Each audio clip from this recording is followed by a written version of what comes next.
యొక్క వాక్యము ధ్యానించుకోవడానికి మనందరము కూడా లూకాసు వార్త చూద్దామండి. లూకాసు వార్త 8వ అధ్యాయం చూద్దాం. లూకాసు వార్త 8వ అధ్యాయం 3 వచనాలు చదువుతున్నాం.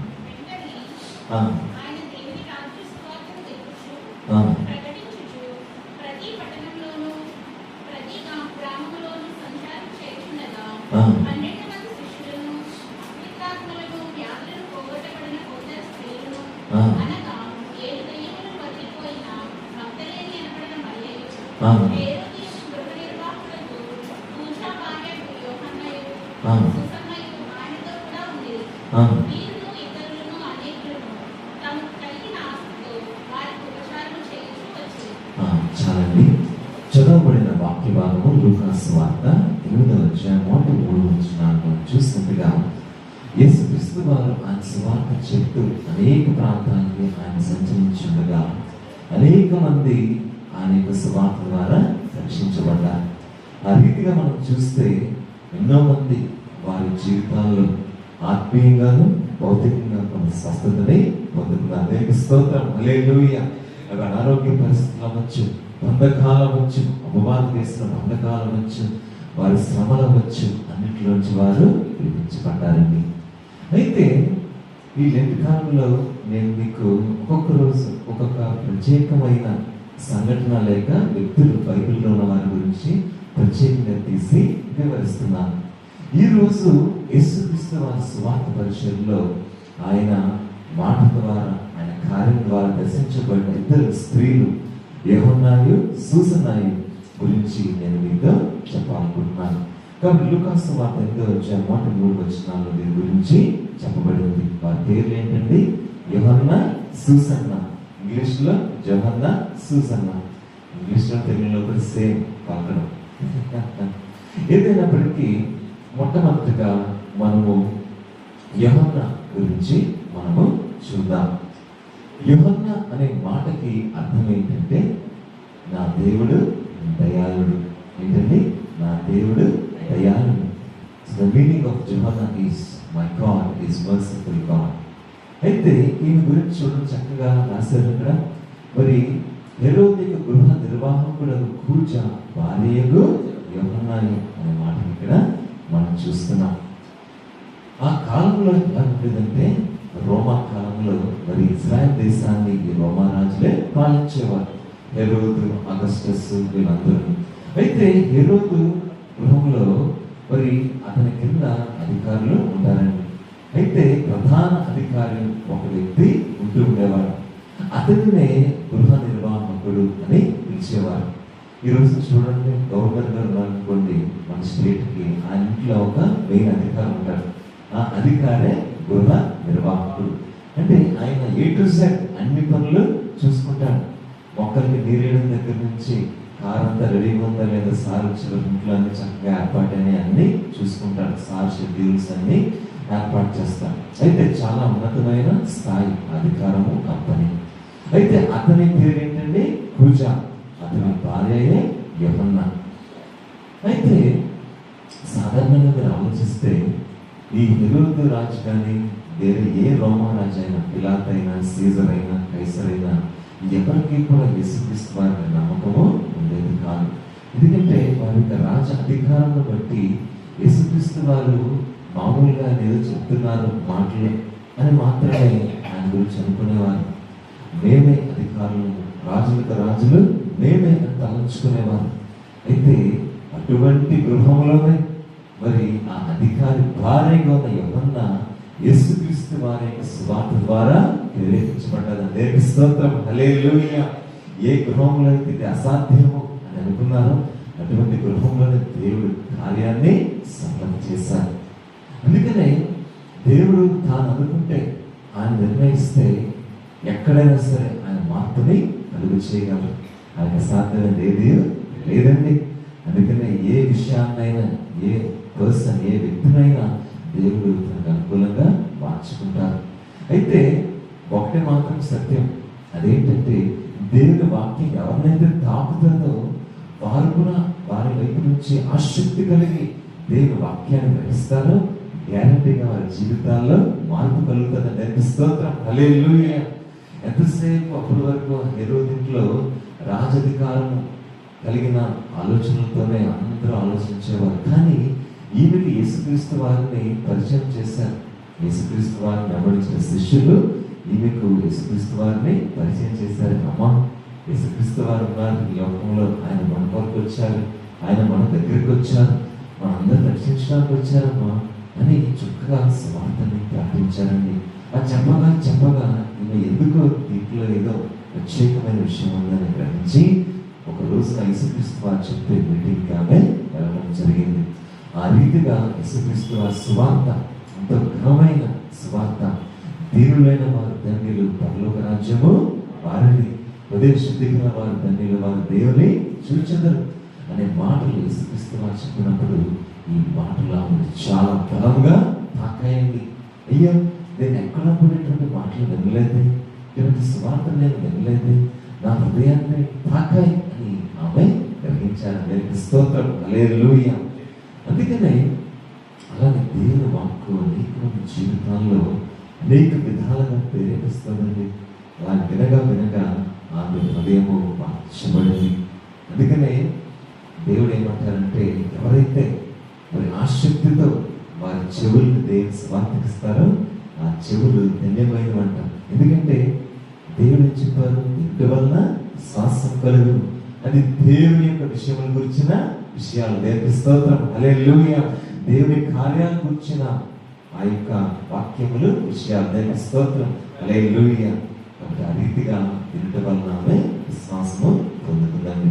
అంతే, ఆ రీతిగా ప్రేరేపించబడి ఈయన యూదులకే రాజు, రాజులకే రాజు, ప్రభువులకే ప్రభువు అనే సత్యాన్ని వారు చెప్పినప్పుడు ఈమె కూడా ఆమె మామూలుగా వెంటనే నమ్మలేదు. కానీ ఆయన వాక్యాన్ని వింటూ, ఆయన వెంబడిస్తూ, ఆయన చెప్పే విధానాన్ని కూడా గమనించినప్పుడు యేసుక్రీస్తు వారు, నేను అందరికీ రాజుగా నేను ఉన్నాను, అయితే మీ కొరకు నా ప్రాణాన్ని పెట్టడానికి నేను వచ్చాను అని చెప్పినప్పుడు ఈ మాట ఆమె ఎంతగానో తాకిందని. దేవునికి స్తోత్రం, హల్లెలూయా.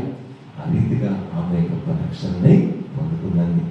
ఆ రీతిగా ఆమె అప్పటి నుంచి దేవుని యొక్క స్వార్థలో పాల్గొంటూ మరి తగినటువంటి పరిచర్య, సహకారం కూడా అందిస్తుంది.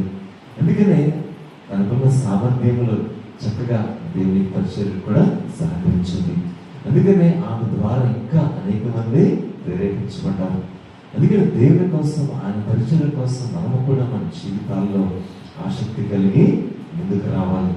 మరి ఇంట్లో కూడా మీరు గమనిస్తే మరి దేవుని పరిచర్య కోసం కొద్దిమంది ముందుకు వచ్చారు. దేవునికి ప్రార్థన పెట్టించుకుంటామని గృహం దగ్గర మొట్టమొదటిగా వచ్చిన వారైతే బేబీ గారు ముందుకు వచ్చారు.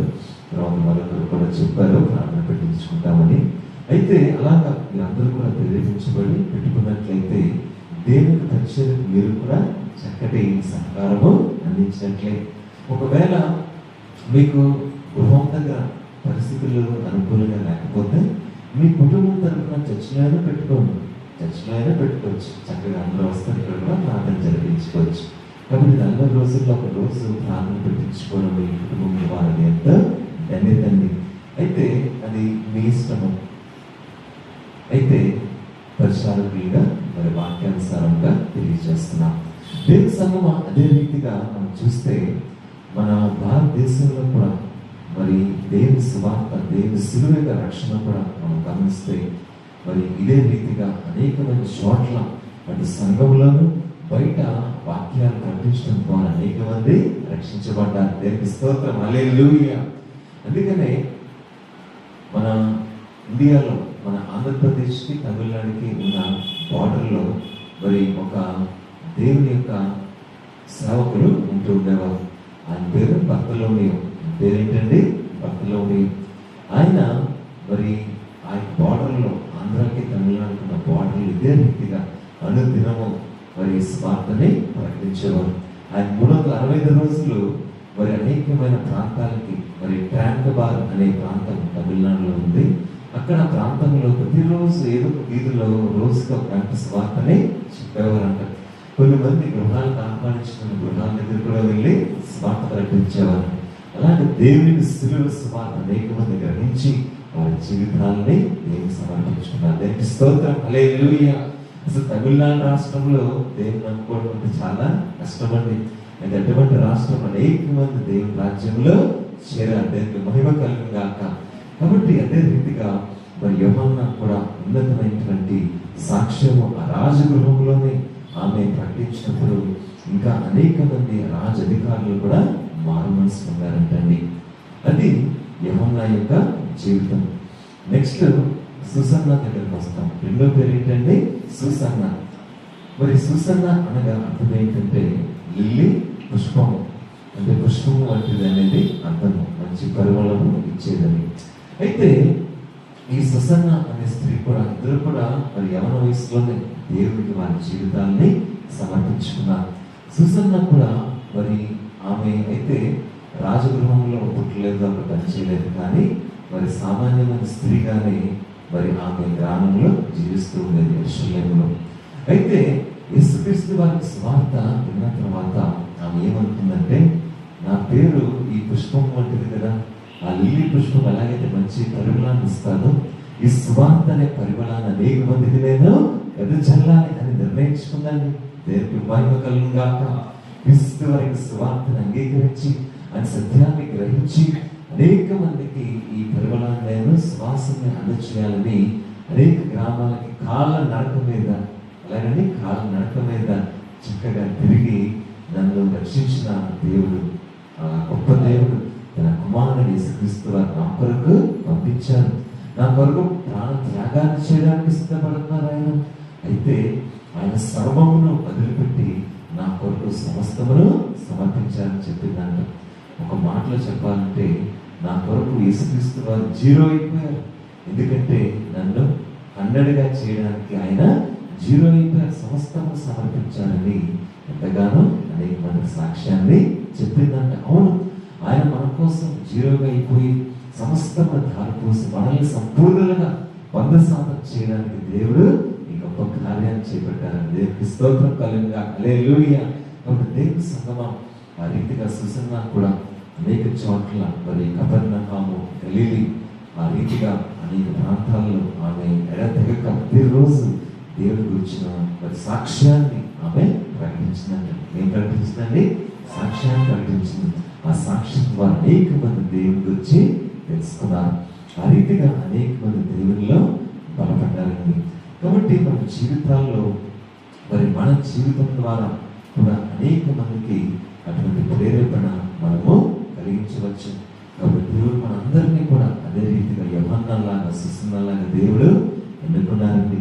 కాబట్టి మనం కూడా మన జీవితాల్లో మనమున్న పరిస్థితుల్లో దేవుని కొరకటువంటి సాక్షిగా నిలబడుతున్నామా? మరి ఆ విధముగా నిలబడినప్పుడు దేవునికి నడిపింపు ప్రభావం మన జీవితాన్ని చాలా బలంగా మనల్ని ప్రేరేపిస్తుందండి. అలాగే 1 కొరింథీ పత్రిక 5వ అధ్యాయం చూద్దామండి. 1 కొరింథీ పత్రిక 5వ అధ్యాయము మనం చూద్దాం. 1 కొరింథీ పత్రిక 5వ అధ్యాయంలో మనము చూసినట్లే ఇంతకు ముందు మనం చూద్దాము. 1 కొరింథీ పత్రిక 5వ అధ్యాయము 6వ వచనం, మీరు అతిశయపడుట మంచిది కాదు, పిలిచినటువంటి కొంచెమైనను ముద్దంతయు తెలియజేయడం మీరు ఎరుగురా. 1 కొరింథీ పత్రిక 5వ అధ్యాయం 6వ వచనంలో మనం చూస్తే, అప్పట్లో ఉన్న మరి కొరింథీ పట్టణంలో మరి పౌలు గారు స్వార్థం ప్రకటించినప్పుడు వారు అనేక మంది ఈ లోక మాయలో వారు మునిగిపోయేవారు. అంటే లోక ఆలోచనల ప్రకారమే వారు జీవిస్తుండేవారు. అందుకని వారు ఏమనుకునేవారు? ఈ లోక జ్ఞానం మాకు చాలా అనుకునేవారు. అందుకని ఈ లోక జ్ఞానాన్ని బట్టి వారు అతిశయించేవారు. ఆ రీతిగా వారు ఉన్నప్పుడు దేవుని యొక్క శక్తిని, దేవుని యొక్క రక్షణ అతిశయాన్ని వారు పొందుకోలేకపోయారు. అందుకని సిలువని ఎవరైతే గ్రహిస్తారో వారి జీవితంలో ఆ సత్యాన్ని తెలుసుకుంటారో, ఆ శక్తిని గ్రహిస్తారో వారు బలవంతులుగా ఉంటారండి. అందుకని సిలువని గ్రహించిన వారికి అది గొప్ప శక్తిగా ఉంది. అందుకని లోకంలో మనం చూస్తే అనిపిస్తారు, నాకు కూడా ఎంత జ్ఞానం ఉందండి లోకంలో, అన్ని కంట్రీస్లో మరి ఏ టెక్నాలజీ వచ్చేసిన ఆర్టిఫిషియల్ ఇంటెలిజెన్స్ ఎంతో జ్ఞానం ఉంది. కానీ చూస్తే ఈ జ్ఞానం అంతా కూడా చివరికి వినాశనానికి ఉపయోగిస్తున్నారా అనిపిస్తుంది. ఎంతో అద్భుతంగా కనిపెట్టారని చెప్తున్నారు. పెద్ద పెద్ద గోడలు, పెద్ద పెద్ద రాకెట్లు ఇవన్నీ చివరికి దేనికి ఉపయోగిస్తున్నారు? యుద్ధాలకి ఉపయోగించుకుంటున్నారు. చివరికి ఏమొస్తుంది? వినాశనమే వస్తుంది. అంటే దైవిక జ్ఞానము, దైవిక ప్రభావము ఈ లోకంలో మానవులు మరిచినప్పుడు ఈ లోక జ్ఞానం అతిశయాన్ని తీసుకొస్తారు. అది వారిలోకి వచ్చినప్పుడు ఇలాంటి కార్యాలు జరుగుతాయి. అయితే మన అతిశయము దేవుడే. దానికి స్తోత్రం, హల్లెలూయా. అందుకని యవ్వన సుజన్న వారి జీవితంలో ఆ యొక్క యవ్వన స్త్రీలు దేవుని కొరకు బలముగా నిలబడి దేవుని కొరకు అనేకమైన కార్యాలు చేపట్టారండి. ఈరోజు మనము కూడా అడుగుతాం, ప్రభా నా జీవితం ద్వారా కూడా మీ కార్యములు నెరవేర్చండి అని మనం అడుగుదామండి. నమ్మదగిన దేవుడుగా ఉంటుండగా తప్పకుండా మన ద్వారా కూడా అనేకమైన కార్యాలు దేవుడు నెరవేరుస్తారు. అదే రీతిగా మనము యెషయా గ్రంథం చూద్దాం. యెషయా గ్రంథము 43వ అధ్యాయం చూద్దామండి. యెషయా గ్రంథం 43వ అధ్యాయం చూద్దాం. 25వ వచనం, నేనే నా చిత్తానుసారంగా నీ అతిక్రమలను తుడిచి వేయుచున్నాను, నేను నీ పాపములను జ్ఞాపకము చేసుకొను. యెషయా గ్రంథము 43వ అధ్యాయము 25వ వచనం, నేనే నా చిత్తానుసారంగా నీ అతిక్రమములను తుడిచివేయుచున్నాను, నేను నీ పాపములను జ్ఞాపకము చేసుకొను. కాబట్టి యెషయా 43:25 వచనములో దేవుడు చెప్తున్నారు, ఆయన మన అతిక్రమములను కొట్టివేశారు, మన ప్రతి పాపములను ఆయన సిలువ మీద తుడిచివేశారు. అందుకని మరలా ఎన్నడను వాటిని జ్ఞాపకము చేసుకోవట్లేదని దేవునికి మహిమ కలుగును గాక. కాబట్టి దేవుని యొక్క ప్రణాళిక మన పట్ల ఎంత గొప్పగా ఉందండి. అందుకనే రక్షించిన దేవుడు మనల్నంట ఇంకా ఎన్నడూ కూడా ఆయన గడిచిన మన యొక్క పాపములు కానీ మన యొక్క అపరాధములు కానీ ఆయన జ్ఞాపకం చేసుకోవట్లేదండి. ఆయన ఏం చేశారంటే వాటన్నిటిని కొట్టివేశారు, తుడిచి వేశారు. చూడండి, రబ్బర్తో మనం తుడిచినప్పుడు ఏమవుతుంది? అంతా కూడా చెరిగిపోతాం. అలాగా మరి నీళ్లతో మనము ఆ యొక్క చెత్తాకులను వేసినప్పుడు, కొట్టినప్పుడు మొత్తం అంతా క్లియర్ అయిపోతుంది. అలాగే మనల్ని కూడా నూతనంగా దేవుడు మార్చాడు. కాబట్టి పాతని గతించిన సమస్తము నూతనమైనది. కాబట్టి క్రీస్తు యేసునందు ఎవరైనా ఉండిన యెడల వారు నూతన సృష్టి. అందుకే ఆ రీతిగా దేవుడు మన నూతన జీవముగా, నూతన వ్యక్తులుగా ఆయన శిలువ రక్తంలో కడిగి వేశారండి. కాబట్టి ఆ విశ్వాసంతో ఆ యొక్క ఆత్మీయ స్థితిలో మనం రోజు దేవునిలో బాగా ఎదగాలి. అలాగే మీకా గ్రంథం చూద్దాం. మీకా గ్రంథము 7వ అధ్యాయం చూద్దామండి. మీకా గ్రంథం 7వ అధ్యాయము 19వ వచనము చూద్దాం. మీకా 7:19.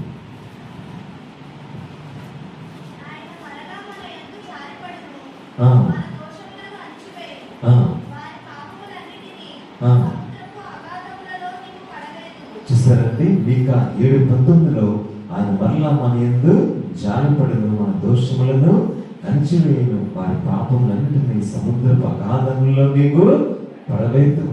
అందుకని ప్రవచనాత్మకంగా దేవుడు ఇజ్రాయెల్ ప్రజలకి పాప విమోచన కలిగించిన తర్వాత మరలా మెస్సయ్యగా రాబోయే యేసుక్రీస్తు వారు మీకా 7:19లో ప్రవచించినట్టుగా ప్రవక్త అయిన మీకా ఇంకా సంపూర్ణంగా సర్వ మానవానికి సర్వకాలం వరకు పాపములను కొట్టివేయడానికి, తుడిచివేయడానికి ఎలా చేశారంటే సముద్రపు అగాధములో పడేశారంట. అలాంటి దేవునికి స్తోత్రం, హల్లెలూయా. ఇక దేవుడు అన్నింటినీ మరి తుడిచివేసి సమానం చేస్తారు. అందుకనే దేవుడు మన జీవితాల్లో నూతనమైన సృష్టిని, నూతనమైన జీవాన్ని ఇచ్చిన ప్రభువుగా ఉంటున్నారు.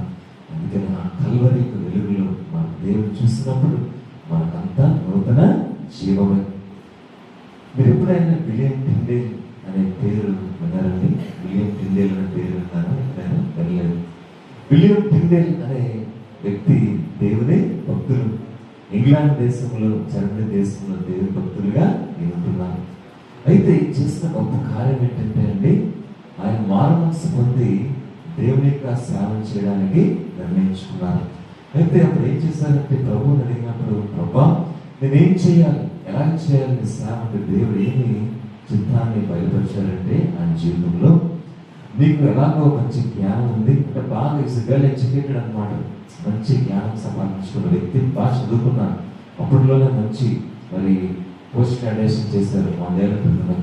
అయితే ప్రభు అని అడిగినప్పుడు, నువ్వు బైబిల్లో ఉన్న సువార్తలు ఉంటాయి కదా, 4 సువార్తలు, మత్తయి, మార్కు, లూకా, యోహాను, ఈ 4 సువార్తల్ని మరి గ్రీకు భాషలో నుంచి ఇంగ్లీష్ భాషలో నువ్వు మార్చు అని దేవుడు ఆ చిత్తాన్ని బయలుపరిచాడు. అప్పుడు తన జీవితం అంతా కూడా 4 సువార్తలు బయలుపరచడానికి, అలాగే తర్జుమా చేయడానికి, ట్రాన్స్లేట్ చేయడానికి పూనుకున్నాను. అయితే అలా ట్రాన్స్లేట్ చేస్తున్న దేవుని వాక్యాన్ని అక్కడున్న రాజు ఏం చేశాడంటే, ఇతను బైబిల్ని అనేక మందికి తెలియజేస్తున్నాడు, అనేక మందికి అందిపోతుందని చాలా చిరాకు పడ్డాడు. అంటే అప్పుడున్న రాజు దేవుని యొక్క శక్తిని తెలుసుకోలేదు, దేవుణ్ణి నమ్మలేదు. ఏం చేశాడంటే జైల్లో పెట్టించాడు. ఏం చేశాడంటే జైల్లో పెట్టించాడు. అప్పుడు ఈయనకి చాలా దుఃఖము, మనసు కలిగిన స్థితి కలిగిందని. అప్పుడు ప్రతిరోజు మరి ఎంతగానో మనసుని పెరగట్టుకొని మరి మనసును తెరిచి మరి పూర్తి మరి సమర్పణతో, హృదయ వేదనతో, ప్రభా మీరైతే నన్ను పిలుచుకున్నారు సేవకి, కానీ జైలు నన్ను పెట్టేసారు, ఏం చేయని దేవుని అడిగినప్పుడు, నువ్వు విశ్వాసంతో నాకు ప్రార్థన చేయి, నువ్వు చక్కగా పట్టుదలతో నా పరిచయం దేవుడు చెప్పారంట. అంతే. అక్కడ కూడా బైబిల్లోనే చిన్న 2-3 బుక్స్, పెద్ద పెద్ద బుక్స్ తెచ్చుకొని అక్కడే బైబిల్లోనే వాక్యాన్ని చక్కగా మరి ఖాళీ సమయంలో మరి తాను ప్రార్థన చేసిన తర్వాత ట్రాన్స్లేట్ చేయడం, తర్జుమా చేయడము, ట్రాన్స్లేట్ చేయడము స్టార్ట్ చేసాడంట. అయితే ఇదంతా ఎప్పుడు చేసేవాడు? రాత్రి టైంలో చేసేవాడు. ఎందుకంటే ఉదయం చూస్తే ఊరుకుంటారంటే అక్కడున్న సైనికులు ఉరిశిక్ష చేస్తారని, నేను ఇప్పటికే శిక్షిస్తే మళ్ళీ ఇక్కడ కూడా ఇదే పని చేస్తామంటారు. అయితే అంత మాత్రం విశ్వాసం సరిపోకుండా ఆ పని రాత్రి వేళ జాగ్రత్తగా చిన్న దేవుని పెట్టుకొని చేసేవాడు. అలా సంవత్సరం కాలం పాటు ఓపికగా చేస్తే మొత్తానికి వాళ్ళు అధికారులు ఎదురులో ఏ తప్పు లేదు, ఇప్పుడు మంచివాడే అని గ్రహించి వదిలేశారంట. దేవునికి స్తోత్రం, హల్లెలూయా. అలా బయటకు వచ్చిన తర్వాత ఇంకా అద్భుతంగా మరి మిగిలిన ఆ యొక్క పనంతా, మిగిలిన అధ్యాయాలన్నీ కూడా తర్జుమా చేశారంట. దేవునికి స్తోత్రం. కాబట్టి ఆ రీతిగా దేవుడి కోసం నిలబడ్డాడండి. అందుకనే తనకి ఎంత శ్రమ వచ్చినా దేవుడి కోసం నిలబడ్డాడు కాబట్టి దేవుడు అతని ద్వారా గొప్ప కార్యాలు చేయించారు. ఇతను ఓపిక చూసి రాజే కళ్ళు తిరిగి పడిపోయాడంట. ఒక రోజున ఇతను ఎంత కాలం జైల్లో పెట్టారే, ఇతను మానేస్తాడు అనుకున్నాను, కానీ అసలు మానలేదు. దేవుని వాక్యం తర్జుమా చేయడం, ఇతని విశ్వాసం గొప్పదని ఆ రాజే ఆశ్చర్యపోయాడంట. చూసారా, రాజుల హృదయాలను దేవుడు కదిలించారండి. అందుకనే ఆ రీతికి అప్పటి నుంచి William Tyndale work is so great అని ఆ రాజే కొనియాడాడంట. అందుకని బైబిల్లో కింగ్ జేమ్స్ వర్షన్ అని బైబిల్ ఉంటుంది. మీరు బైబిల్ బుక్ షాప్కి వెళ్తే ఇంగ్లీష్ బైబిల్లో కింగ్ జేమ్స్ వర్షన్ ఉంటారు. దాంట్లో చాలా అధ్యాయాలు ఈయనే తర్జుమా చేశారు. దేవునికి స్తోత్రం, హల్లెలూయా. కాబట్టి దేవుని సంగమా ఆ రీతిగా దేవునిలో మనం ఆసక్తి కలిగి ఉన్నప్పుడు మరి యోహన్న, సుజన్న ఈరోజు ఎలాగైతే దేవుని కొరకు నిలబడ్డారో మనం చూసాం. అలాగే విలియం టిండేల్ ఎలాగే దేవుని కొరకు నిలబడ్డారో మనము చూసాం. కాబట్టి మన జీవితాన్ని దేవునికి అర్పించినప్పుడు మనం ఊహించలేని గొప్ప కార్యాలు దేవుడు మన ద్వారా చేస్తారండి. అలాగే చివరిగా ఫిలిప్పీ పత్రిక 3వ అధ్యాయం చూద్దాం. ఫిలిప్పీ పత్రిక 3వ అధ్యాయం 7-8 వచనాలు చదువుకుందాం. ఫిలిప్పీ పత్రిక 3:7-8 వచనాలు.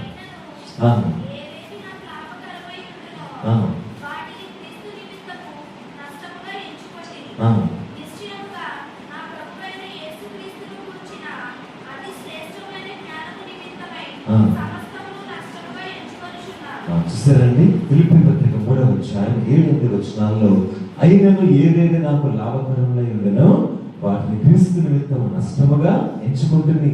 నిశ్చయముగా నా ప్రభువైన యేసుక్రీస్తు గురించిన అతి శ్రేష్టమైన జ్ఞానం నిమిత్తమై సమస్తములను నష్టముగా ఎంచుకుంటున్నాను పౌలు గారు చెప్తున్నారు. యేసుక్రీస్తు గారికి సువార్త ప్రకటించిన తర్వాత ఆయనకున్న అధికారము, మహిమయు, ప్రభావము మరి పౌలు గారికి ఉన్నవన్నీ కూడా ఏం చేశారంటే విడిచిపెట్టేశారు. అవేమి నాకు వద్దు, నా క్రీస్తే నాకు సమస్తం అని చెప్పి అవన్నీ నేను వదులుకుంటున్నాను, అవన్నీ నేను నష్టంగానే ఎంచుకుంటాను. ఎందుకంటే నాకు లాభకరమైనది ఏంటంటే దేవుని యొక్క రక్షణ మాత్రమే చెప్పారు. దేవునికి స్తోత్రం, హల్లెలూయా. అందుకని ఈ లోకంలో దేవుని యొక్క రక్షణ మనకి ఎంతో లాభకరమైనది. ఎందుకంటే శాశ్వత కాలం వరకు మనల్ని ఉన్నతమైన సంతోషము, సమాధానం, ప్రేమలో, పరలోక రాజ్యంలో మనల్ని నిలుపుతుంది. అయితే దేవుని కొరకు ఈయన ఏం చేశారు పౌలు గారు? ఆయన జ్ఞానం అంతా, ఆయన చదువునంతా, ఆయనకు అధికారం అంతా దేనికోసం ఉపయోగించారు? దేవుడి కోసం ఉపయోగించారు. తద్వారా ఏమైంది? అది గొప్ప లాభసాధకమైనటువంటి కార్యములుగా అవన్నీ మారాయి. అనేక మంది రక్షణార్థంగా ఎంతో విలువైన వాటిగా అవి జరిగాయి. దేవునికి మహిమ కలుగుగాక. అలాగే మన జీవితాల్లో యెహోవాలాగా, సుసన్నలాగా, విలియం టిండేల్లాగా, అలాగే పౌలు గారిలా మన జీవితంలో దేవుని కొరకు పిలిచినప్పుడు దేవుడు మన ద్వారా ఆ శిలువ శక్తి ద్వారా గొప్ప కార్యాలను మన ద్వారా అనేక మందికి తెలియజేస్తారు. కాబట్టి ఈ శిలువ శక్తి మన జీవితాల్లో ఎంతో